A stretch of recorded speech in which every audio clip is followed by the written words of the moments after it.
అందరికీ నమస్కారము. సమ్మర్లో మనకి ఇన్స్టెంట్గా పప్పుచారు రెడీ అయిపోతుంది. స్టవ్ దగ్గర ఎక్కువసేపు నిలబడలేము, కష్టం అయిపోతుంది. సమ్మర్లో అయితే టేస్టీగా ఉండాలి, తొందరగా అయిపోవాలి. మనం వీడియో చేస్తేనే ఈ టైం పట్టిందంటే ఇంకా మామూలుగా చేసుకుంటే ఎంత టైంలో అయిపోతుందో చూసేయండి.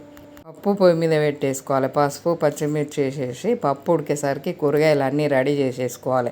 ఆ పప్పులో కొంచెం సాల్ట్ వేసి రుద్ది 2 గంటలు ఈ కూరగాయలల్లో వేసేసి కొంచెం చింతపండు రసము, కొంచెం వాటరు, ఉప్పు, కారము, పసుపు వేసి కూరగాయలు ఒక పక్కన ఉడుకుతూ ఉంటాయి.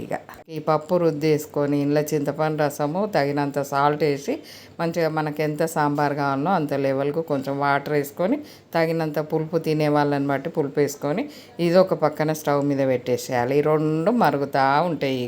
కూరగాయలు ఉడికిపోతాయి, పప్పుచారు మసులుతూ ఉంటుంది. సమ్మర్లో ఒక కూర, ఒక రసము, ఇవన్నీ చేయాలంటే కష్టం అనిపించినప్పుడు ఇలా చేసుకుంటే స్టవ్ దగ్గర ఎక్కువసేపు నిలబడే పని ఉండదు, టేస్టీగా రెడీ అయిపోతుంది మనకు. చూడండి ఎంత చక్కగా సాంబార్ మసిలిపోతూ ఉన్నది.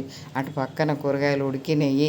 ఇంకా అవన్నీ ఇందులో ఈ సాంబార్లో పోసేసుకొని ఇంకా ఇది ఒకసారి మళ్ళీ లేస్తూ ఉంటుంది. తాలింపు రెడీ పెట్టుకునే వరకు చక్కగా ఉడికిపోయినాయి. ఎన్ని కూరగాయలు వేసుకుంటాం అన్నీ అలానే చేయాలి.